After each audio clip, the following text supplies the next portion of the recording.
here at RT International. We're also joined on the line by some guests. Let's go from right to left. You can see there Vanessa Beeley, who's an independent journalist. Also joining us, Daniel McAdams, Executive Director at the Ron Paul Institute. And last but certainly not least, Brent Badowski, columnist for The Hill. Welcome to all of you. Free exchange of opinions is welcomed here. I want to start, if I may, with you, Brent. We've seen the solidarity being expressed there, the Eiffel Tower lights going off. There's been a lot of sentiment in the media that this is a tragedy. It's been portrayed as the fall of Aleppo. Why are we not hearing about positives, for example, the defeat of terrorists, for example, al-Nusra? They're an al-Qaeda affiliate in Syria. Well, nobody wants to kill and defeat the terrorists more than I do and more than the United States. But what is happening right now at Aleppo is a moral crime against humanity. I agree with what Secretary of State John Kerry said, that the Russian government should do everything to stop it, to end it, to support a ceasefire, to end the carnage and the killing and the misery and the bombing of innocent civilians.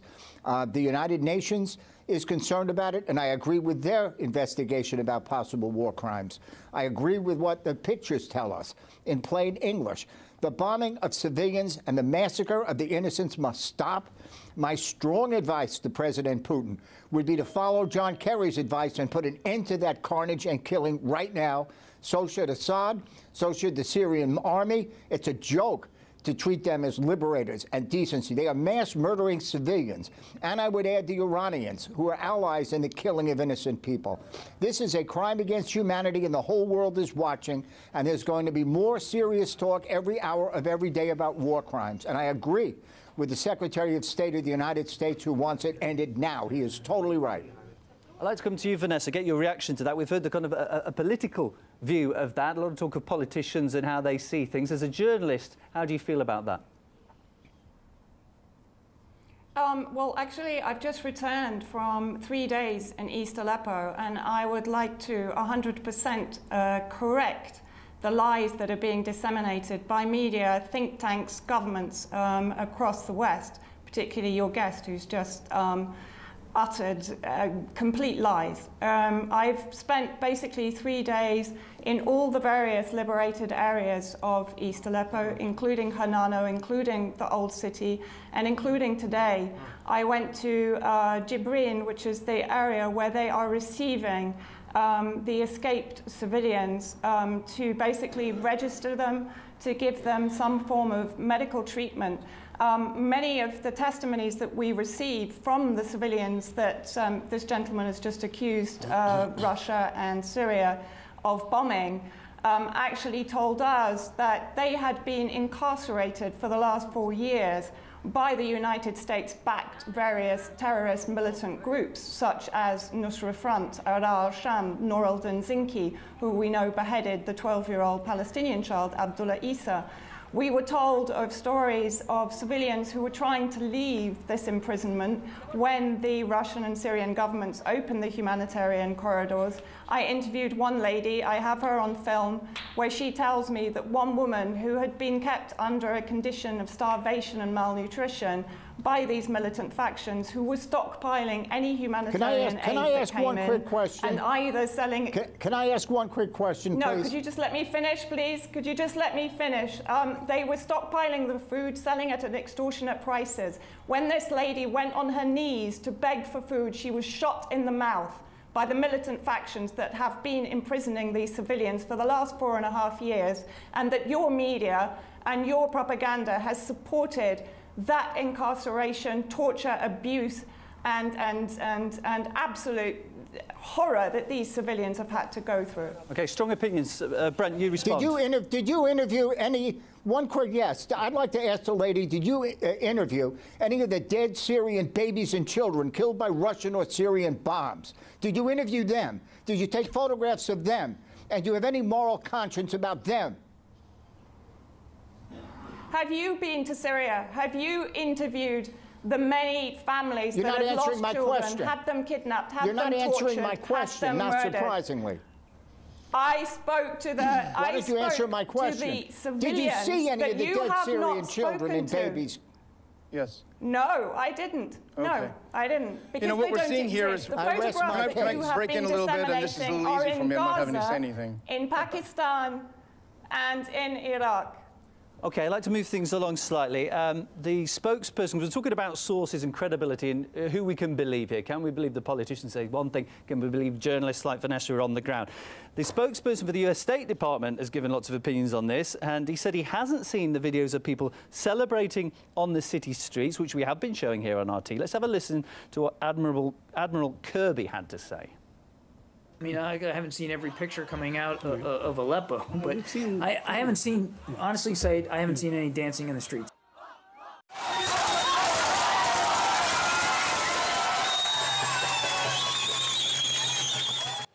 I'd like to put this to you, Brent, then. I'm sure you're probably a believer in officials at the State Department. How does Admiral Kirby know what is going on? He says that he just follows information from CNN. Oh, look, I think the whole world is watching. Admiral Kirby, I knew him when he worked for the Joint Chiefs of Staff. He's a good man. But the point is, we can witness hour by hour, day after day, dead babies by dead babies. Yeah, please let me finish. Then you can say what you like. The world is watching this. It's on. You can watch CNN, the BBC, France 24, any other television station. Well, OK, fine. The gentleman asked me a question. I'm giving an answer. The point of it is the killing, the carnage, the bombing of civilians must stop. The dead children, the dead babies is a moral outrage against humanity. I would plead with President Putin, forget Assad, he's even more hopeless.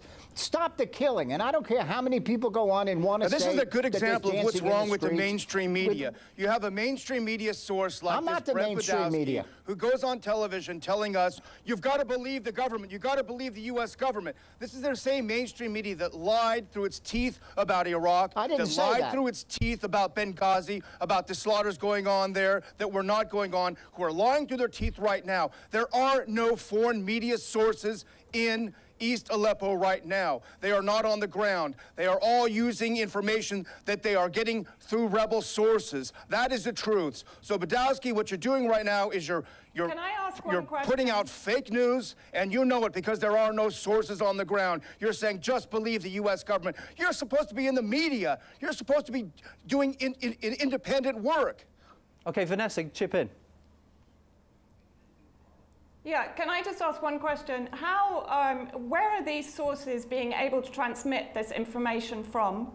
Because in East Aleppo, there is no 3G, there is no Wi-Fi, there is no electricity. So I'd like to know how these sources are able to get this information via Skype connection to organizations, I'll use that term loosely, like CNN, BBC, Channel 4. I would like very much to know how they achieve it and how they're able to do that in East Aleppo. As I said, unlike the mainstream corporate media, I have been in East Aleppo for the last 3 days. Therefore, I'm giving you eyewitness testimony, unlike your mainstream media that has not been there and relies upon spurious activists to give them the information, like the White Helmets. The United Nations is not on the ground there. Like the White Helmets, who the UN is not on the ground there. Like the White Helmets, who are funded by every single nation that has a vested and declared interest in regime change in Syria. That is your reliable source. Or perhaps the Aleppo Media Center. How about the United Nations? Are they lying too? Or perhaps Do you think the United Nations is lying too? A CIA agent. To be fair, Brent, I think that you're talking about, one is from Pakistan, one is from Iraq, and the other footage is from Gaza. Yeah, just to add to that point, I think we've heard, Brent, the UN human rights spokesperson, I believe it was, saying that they didn't know who were committing most of these so-called atrocities, and that seems to be the crux of the problem. There isn't reliable information coming out, as Vanessa pointed out. There is no information access. There are very few correspondents. She's been there. RT as a correspondent on the ground. How can you trust the information that you're getting in the US? How can you trust that? How do you know who's a reliable source? Are you putting too much faith? Have we been doing it for many years, too much faith in news organizations? Well, as Jesus said, I have eyes that see and ears that hear the truth. And it's on all over the world, which is watching. every hour of every day. Stop bombing innocent civilians. CNN Stop talking about not answering the question. That's why they had Danny Abdul-Dayem on. If you're denying that that is going on, that is the biggest lie of all. With all due respect, there were common standards of decency here. Could I just ask you, How about some evidence from on the ground? And do you remember CNN being exposed for promoting a fake activist producing footage from inside a room of bombing? Danny Abdul-Dayem, do you have any memory of that? We will let the investigations of war crimes by independent observers proceed as they will. Okay. Let the facts come out and be revealed. Brent, I hope you can put the ISIL terrorists on trial as well, as you have mentioned, and also picking up on one of your points. If President Putin actually listened to what Secretary Kerry had advised, we would have al-Nusra and ISIL in Damascus, and not President Bashar al-Assad. No, if President Putin had listened to what Secretary Kerry had advised, more ISIS would have been killed, and more children and babies would be alive. Right, let's be fair, it's not just the US government that's taking a certain line. Exploiting children for your propaganda? Could you stop I'm sorry to interrupt you, Vanessa. I just want to... and abusing children to promote your propaganda. I just want to move this on slightly. We've heard a lot about what the US government thinks. It's not just them, though. They're in solidarity with the British Parliament. Let's hear just what has been said there about how they're comparing the situation in Aleppo to elsewhere. This country, along with the entire international community, 10 years ago, embraced the responsibility to protect. A doctrine that said that nation-states, great and small, with great fanfare, will not allow the Srebrenicas, the Rwandas, and the other appalling events, including in Darfur, to take place again. Yet here we are today witnessing, complicit in what is happening to tens of thousands of Syrians in Aleppo. Daniel McAdams, I'd like to ask you the comparison there made between Aleppo, Srebrenica, Darfur, a British politician clearly agreeing with US political opinions. He must have pretty good reason to come out with a statement that strong, mustn't he? Well, he does, but why doesn't he go back and look at who started the regime change policy for Syria? Go back to 2005 in a document from the U.S. Embassy in Damascus back to Maine State in Washington, outlining exactly how to destabilize and overthrow the Syrian government, which is exactly the roadmap they went. Who was responsible, really responsible, for the carnage in Syria? It is the interventionists in the West and their enablers in the mainstream media that push a regime change policy that destroys countries like Iraq, like Syria, like Libya, like Afghanistan, and so on and so on. They are the real perpetrators of this crime. OK, the Aleppo has also been compared to the situation in Grozny, Chechnya. Let's have a clip of some media coverage. This is exactly what they want, to label all rebels as terrorists. Moscow tried this in Chechnya to mixed success. Moderate separatists were targeted. Radicals committed atrocities like the Beslan hostage crisis, allowing Moscow to pursue an only military solution against a movement they now call terrorists.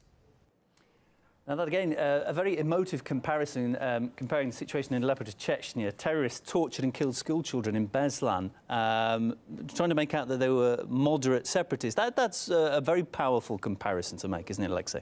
Well, it is, you know, I usually don't have a habit of coming on shows, but in this particular situation, I felt very motivated because as a young and budding journalist back in the 1990s and later on, I covered both Chechnya campaigns extensively, both in 1995 and then 2000, and I can tell you that if there's any similarity between Grozny and Aleppo today, that's the similarities. That's how the mainstream media is covering it.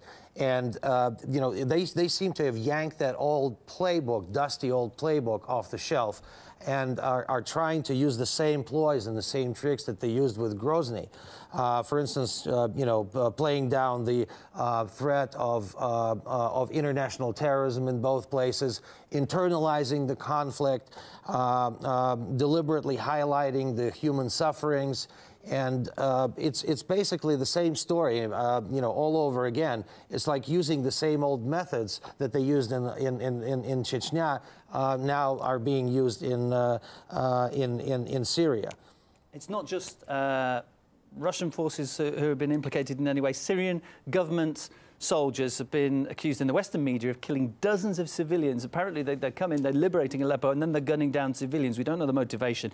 The UN human rights spokesperson, I mentioned this earlier in our conversation, has said that it's impossible to say who is responsible. Let's just listen to that quote. Who is doing these killings? I can't say who's done all of them, but we understand at least one Iraqi militia is involved. We've heard of killings of civilians in this way in 4 different locations, so it may well be different forces involved. Alexei, this is for you because you're Deputy Head of News here at RT. If you make any claim, but especially if it's a serious one, you have to, the golden rule is you attribute. You have to have sources, at least 2, to back it up. We've got a very credible source there from the UN saying they don't know who's carrying out atrocities. So why are we seeing Western media jump to conclusions and they're doing it en masse? Well, because it's easy. It's easy because you can afford to demonize Assad, basically, without actually going into details and relying on one particular source. You know, doesn't make you go to you know, to all other people and collecting all the viewpoints. It's not necessary. And you know, they're trying to build what's happening here is that they're trying to build on the old reference points that have been so craftily created in the past. And you have a situation in which the mainstream media are carrying water for the politicians. That's why there's no second opinion. There's no alternative media. It's very convenient. Okay, let's just talk now about who exactly have the Syrian army been fighting against. Some people call them rebels. Some might even call them freedom fighters. For others, they're terrorists. Let's just play a clip now of explaining who these people are.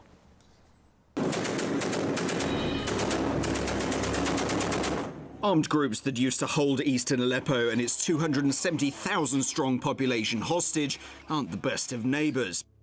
Many of them are internationally recognised terrorists from Jabhat al-Nusra, also known as Al-Qaeda in Syria.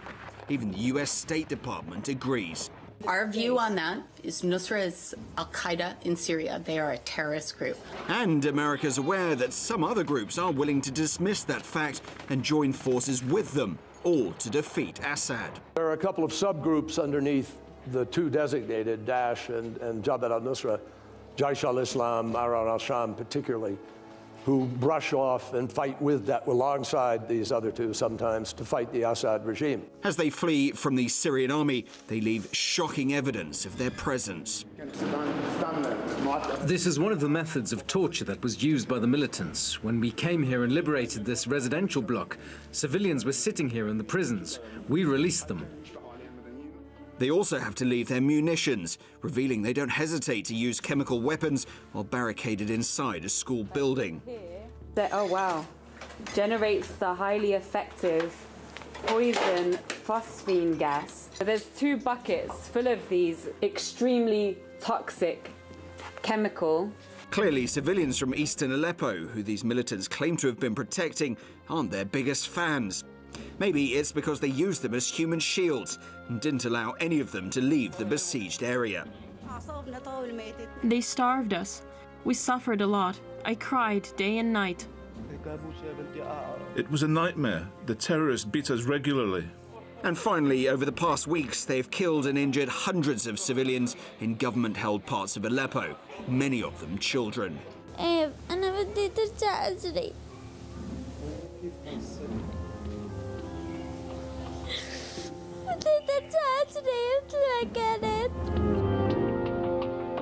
Yet the defeat of these very terrorists is a huge tragedy, judging by the mainstream media.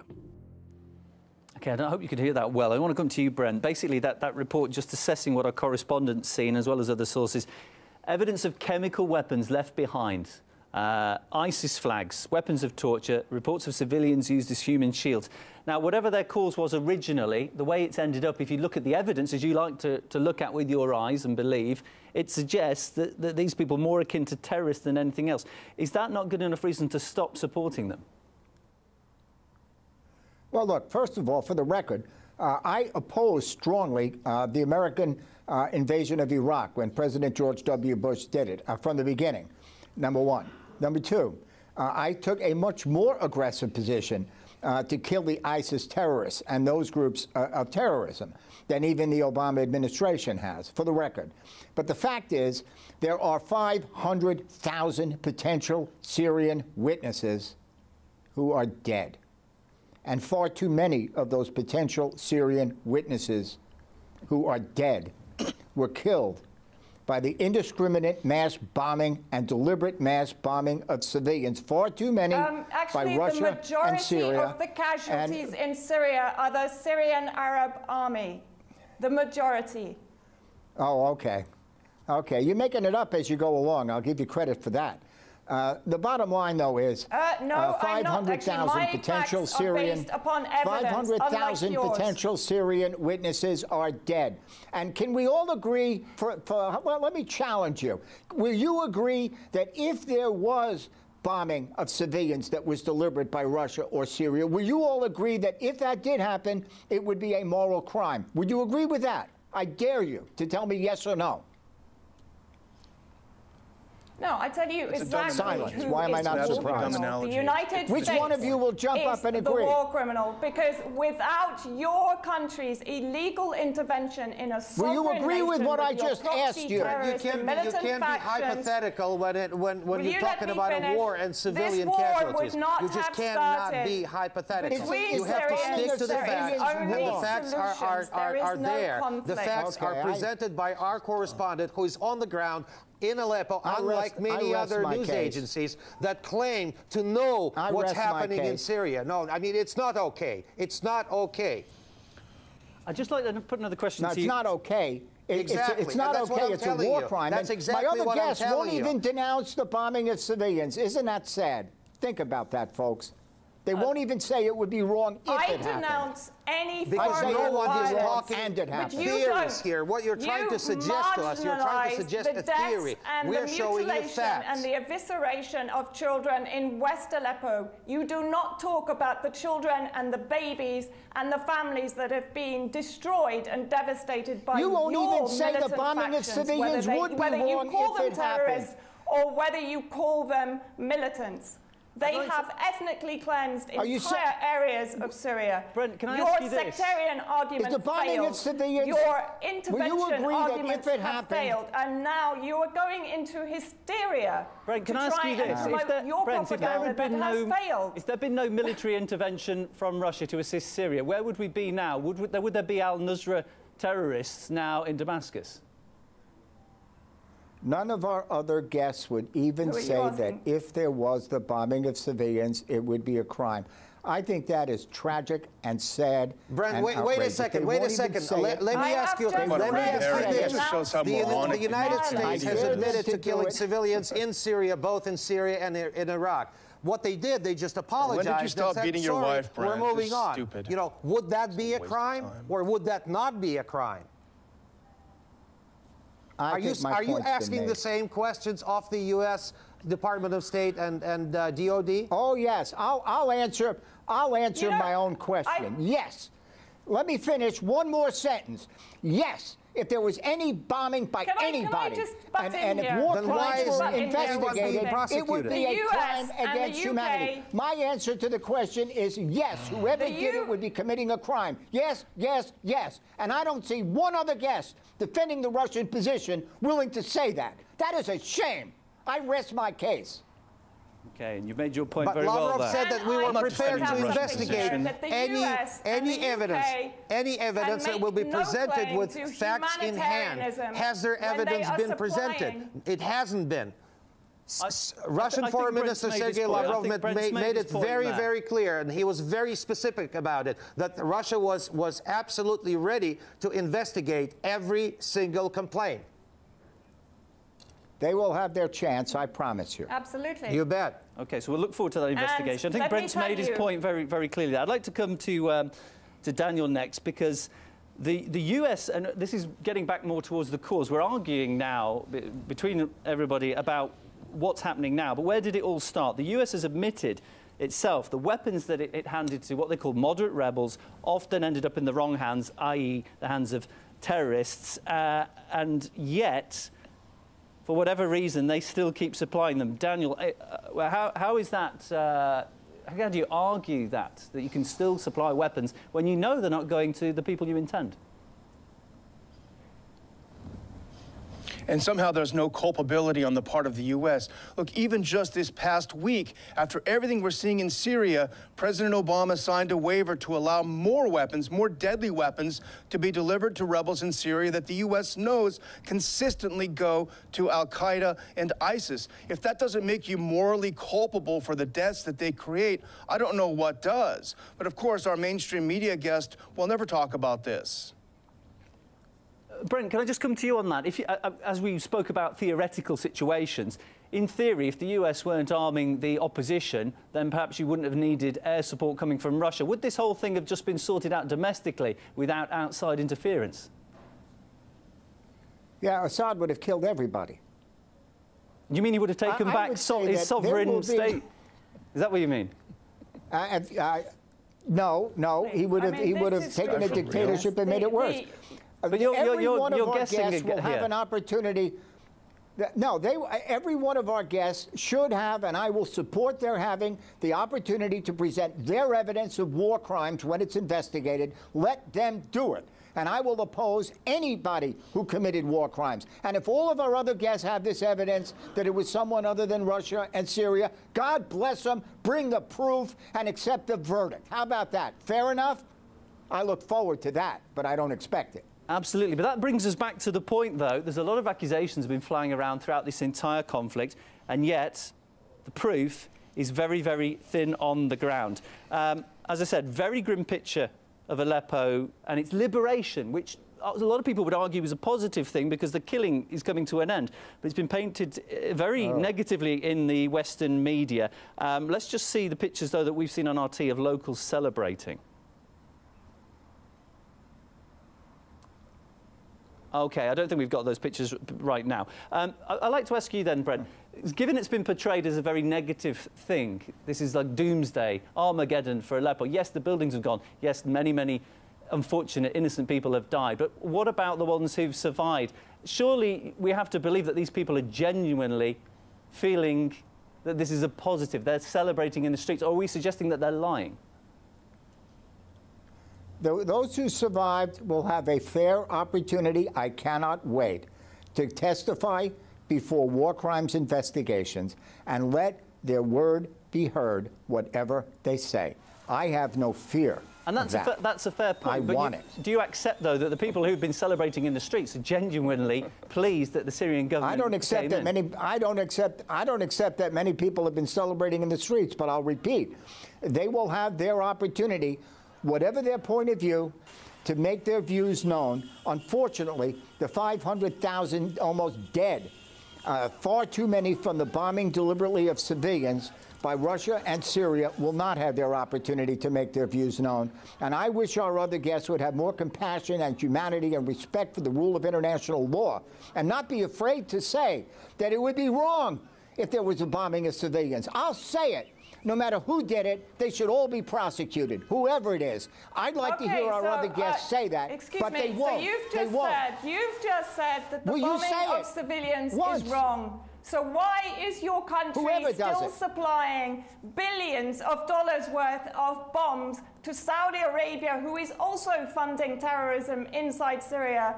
They are supplying billions of dollars of bombs to Saudi Arabia, one of the most despotic human rights violators on this planet, to bomb civilians in Yemen. And you sit there and you hold out on a humanitarian argument, which is sheer hypocrisy. What we're seeing here is you are disgusted that your regime change objectives and agenda in Syria have failed, and they have failed because of the unity of the Syrian people, and you don't like that. You don't like seeing 75% of Syrian people in Aleppo celebrating because you've marginalized them, dehumanized them, and ignored them for the last 4 years. You've ignored the babies and the children that have been massacred and mutilated and maimed and lost legs and limbs and eyes because of the missiles that are being fired at them by the terrorists that you are funding and supplying with Grad missiles and other forms of killing missiles. Will you agree with me? Against 75%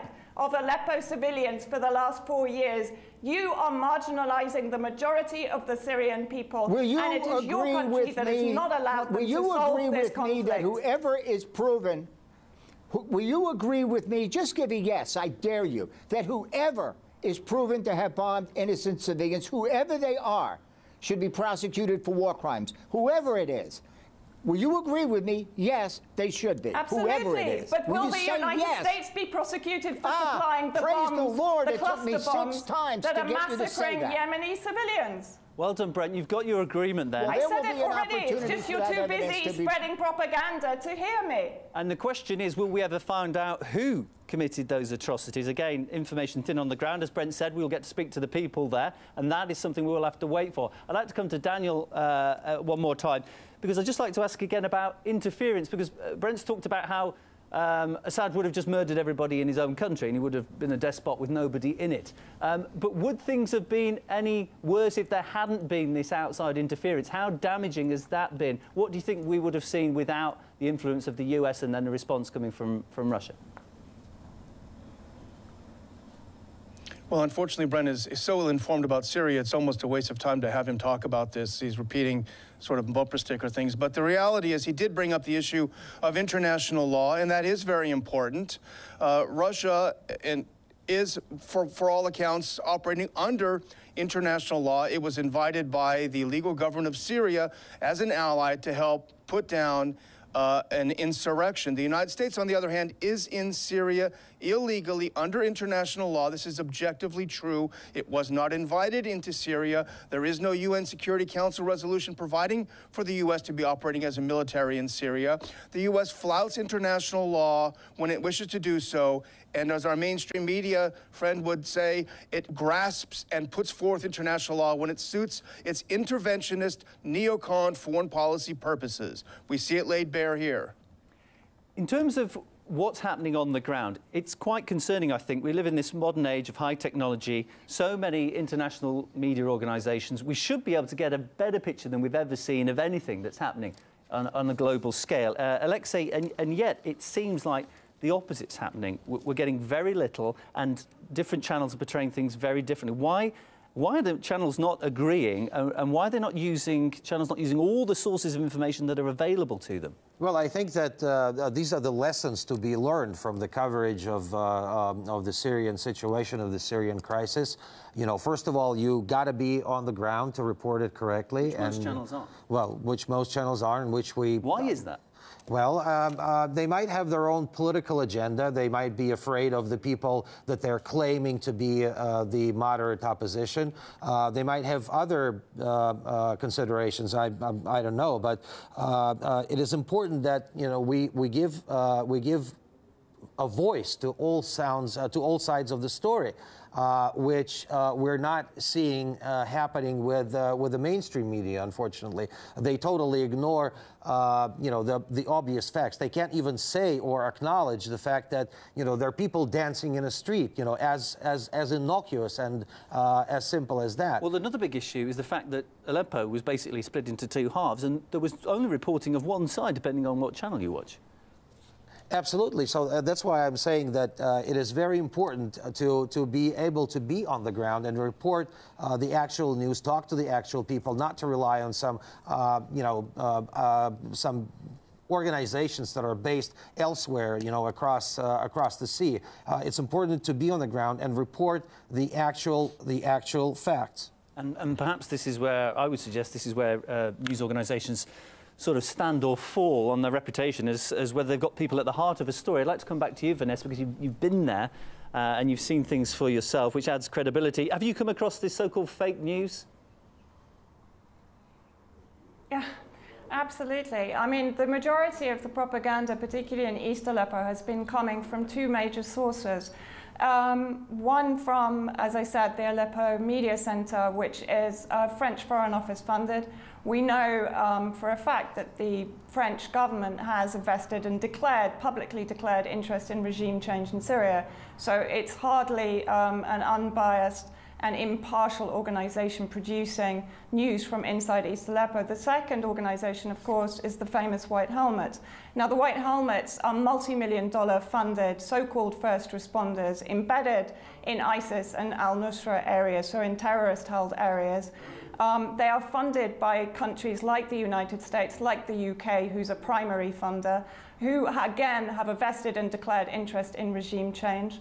Much of their propaganda has been proven, verified as fake, and they are always on the scene to produce the propaganda, of course, to facilitate the calls in the past for a no-fly zone, which we know is basically tantamount to declaring war with Russia and Syria on Syrian soil. So basically what we're seeing, and I saw today when I was at Jibrin, which was the holding center, if you like, for the civilians that had been liberated from the terrorist-held areas. We saw no international media, nobody.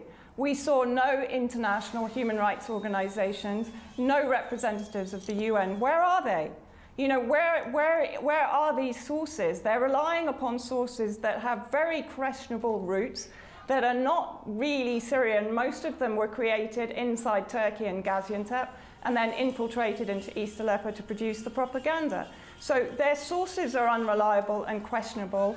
Their individual sources are definitely not credible, and yet they don't have any media people on the ground. They don't have any human rights people on the ground in East Aleppo. There's no difficulty in getting into East Aleppo.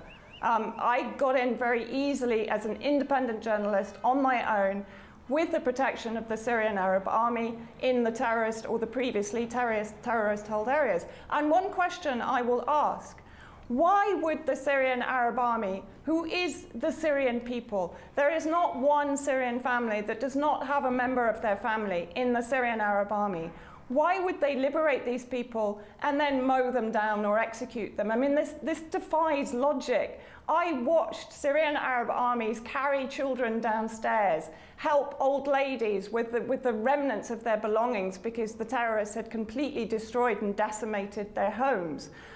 These people had family, these soldiers had family in East Aleppo. Many of them had not seen them for the 5 years of the occupation by the various militant factions. Those who are mowing down civilians trying to escape are the terrorist factions. We had multiple testimonies, all of which I have recorded. So as I say, I was on the ground. I was speaking to the people there. I am relaying their testimonies. That should not be ignored. We've got just 30 seconds left. Sorry to interrupt you, Vanessa. That you say that you're defending. We've only got 30 seconds left. I'd like to give it to Brent Budowski, just have the final say. Go ahead, Brent. Sure.